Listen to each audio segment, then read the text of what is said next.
such an awesome guy. I make so many videos. Hello there, Price of Reason here with a series review. Episode 8 of She-Hulk Attorney at Law finally brings us the much-hyped appearance of Charlie Cox as Daredevil. For months now, many MCU fans have been concerned that this disaster of a show would completely mishandle and ruin the beloved Daredevil character, and at least in some ways, Episode 8 did just that. The episode starts off with a vigilante superhero called Leapfrog, who is sitting in Jen's office and telling her about a superhero wardrobe malfunction that left him with third-degree burns. As with almost all the men we see on this show, he is, of course, an annoying toxic male douche. He wants to sue the superhero suit manufacturer, and what do you know, it was made by Jen's secret tailor. Yes, the same one that Jen goes to for all of her suits and dresses. I guess he's not so secret after all. Jen doesn't want to take this case because the secret tailor is the only tailor in the world that will agree to make her a suit, and this will ruin her relationship with him. But true to form, Jen's slippery old male boss expects her to take the case because Leapfrog's father is a big client of the firm, so she has no choice but to take a case she doesn't want. Again. In order to avoid a trial, Jen visits the secret tailor and tells him that it's best if they settle this matter amicably, out of court. The secret tailor feels disrespected, though, and refuses to settle because he says that his superhero suits are perfect. He also tells her that he will no longer make her any more clothes. This upsets Jen very much, and now she has no choice but to file another stupid lawsuit. Naturally, the trial starts about 5 minutes later because I guess Jen's silly cases are always the court's highest priorities. Initially, Jen thinks she has this case in the bag, but then it turns out that the secret tailor is being represented by none other than Matt Murdock, aka Daredevil. Now I have to say, I didn't mind Matt Murdock's entrance into the courtroom. He acts like an actual lawyer, takes apart Jen's entire case, and then has it completely dismissed by the judge. I also didn't even mind Jen referring to Matt as an a-hole. On the surface, it seemed like a respectable enough first scene, but since we all know this show is written by a group of bitter feminist activists, it was pretty clear that they'd still find a way to diminish Matt Murdock. It was just a matter of how and when. That night, conveniently, Matt Murdock is at Jen's favorite bar and he buys her a drink as a peace offering for beating her in court. By now, she already knows more about him and asks him why a New York lawyer would even involve himself in a California product liability case. He says that the secret tailor makes his suits as well. Now, in my opinion, not only would the Matt Murdock that we know never admit to getting suits from a secret tailor for superheroes, I also can't imagine that this worst-kept secret tailor would be the one making Matt's suits to begin with, but whatever. In one of the only moments of this entire series till now that didn't seem completely idiotic, Matt Murdock tells Jen that as She-Hulk, she could be doing more to help people when she's not in court, and she even seems to listen for a change. The reason this scene actually worked is because Charlie Cox is simply fantastic in this role, and his skills as an actor really bring gravitas to this entire conversation. Credit to Tatiana Maslany too, who I also consider an exceptional actress. It's sad to think that we could have had a show on this level, but instead we got a show on this level. Anyhow, Jen seems to really like Matt Murdock and wants to have more drinks with him, but he has to go because something urgent has come up. At the same time, Jen gets a text from Geeky Fanboy Douche, her former Tinder date, who is also a big client at her firm. Geeky Fanboy Douche demands to meet with Jen immediately to discuss an urgent work matter, so she meets him at a restaurant where he acts like an ist and a phobe, and then also makes unwanted advances towards her. But of course, Jen puts him in his place. Again. Seriously though, can there be one fucking episode of this show where a female character doesn't have to fend off a toxic hetero male? We get it. The writers of this show hate men. But even from a strictly writing perspective, this just feels very repetitive and stupid. It doesn't advance the show in any way. Anyhow, Jen goes home to sleep on her couch when she gets a phone call from Leapfrog. He's in danger and needs her help, so she finally puts on what appears to be her top secret superhero costume from the secret tailor and goes to help him.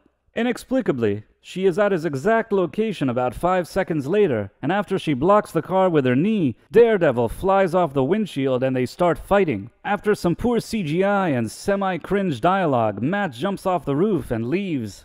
I think that while this scene is a bit too light and jokey for me, It would have at least been somewhat passable if it had ended here, but of course, the writers of this show had other plans. Jen then goes after Daredevil, throws a car at him, and almost kills him for some reason, and then when he gets away, she neutralizes him, picks him up, and unmasks him. So basically, while they gave Matt a few scenes where he wasn't a complete loser, they then still had to stay true to their usual agenda. Jen is the best, even better than Daredevil, who is still a male after all. Matt then tells Jen that she has it all wrong. Leapfrog is actually evil, and along with a bunch of his goons, he's kidnapped the secret tailor, which doesn't really make much sense, but that's pretty much what we expect from this show at this point. So She-Hulk teams up with Daredevil, and they decide to go rescue the secret tailor. At first, Matt tells her that he's going to take care of the henchmen by himself, and after he takes out a few of them, she of course has to pop in, outshine him, and seemingly rescue him because he's too darn slow. Then there's some more fighting and some more semi-cringy dialogue that Charlie Cox does his absolute best to deliver with a straight face. At the end, they defeat Leapfrog and his men and free the secret tailor. Now the secret tailor likes Jen again and tells her that he'll make her a dress for her upcoming gala event. After the crisis is resolved, Matt and Jen talk for a bit and then go back to her place where Matt spends the night. Now I don't have an issue with Jen and Matt hooking up, although I don't necessarily think it would happen so quickly on the Netflix show. The part that I do have an issue with is that the next morning, Matt walks out carrying his shoes like they were high heels, as if he's a woman doing the walk of shame. And in case we didn't get this very subtle, messaging, Jen's cheerleader paralegal friend pops in and says that she just saw Daredevil outside her apartment doing the walk of shame. The message here is clear. Matt may have started off beating Jen in court, but at the end, she unmasked him, showed him she was a better superhero than him, slept with him, and then he had to do the walk of shame. Or as Jane Theory so accurately put it in a tweet, she beat him, she saved him, she banged him.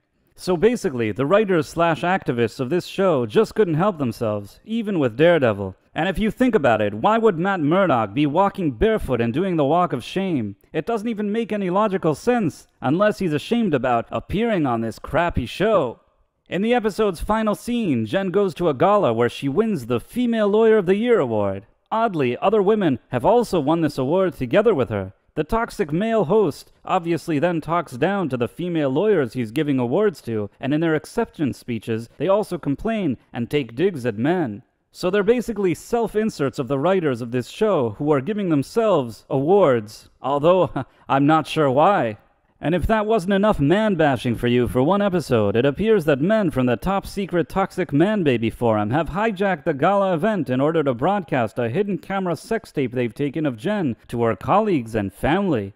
When Jen sees the hidden sex tape on screen, she gets very upset and goes into a rage, and after she destroys property, she is surrounded by cops with guns when the episode ends. It's not lost on anybody that the toxic male villains of this show are modeled after real-world YouTubers and Redditors who often legitimately criticize the current creative direction of the MCU. In this episode, as reported by Bounding Into Comics, the two villains that uploaded Jen's hidden sex tape were clearly modeled after YouTuber Doomcock. Seeing how Doomcock usually just discusses Hollywood rumors and leaks, implying that he's the type of toxic male that would release hidden sex tapes of women may be one of the biggest gaslighting attempts by a major studio we've seen yet. In my personal opinion, a company the size of Disney creating false narratives about YouTubers that criticize them is absolutely pathetic. Also, sadly, as I had mentioned in a video from a few months ago, Marvel president Kevin Feige is now going to keep using Charlie Cox's Daredevil on any show or movie where he wants to deflect criticism. Every time Feige sees an MCU show is shaping up to be another stinker, he'll quickly bring Charlie Cox to appear in it and cheapen his character in the process some more. We have one more episode to go. I don't believe we'll be seeing Matt Murdock again, but I'm sure that there are plenty of other surprises for us in the finale. Let's see what the writers have cooked up for us. What did you think of episode 8 of She-Hulk? Feel free to let me know in the comments. Also, if you enjoyed this video, please consider subscribing to this channel and clicking on that wonderful notification bell. Thanks for watching, my friends. Thank you, and good day. I am such an awesome guy. I make so many videos. From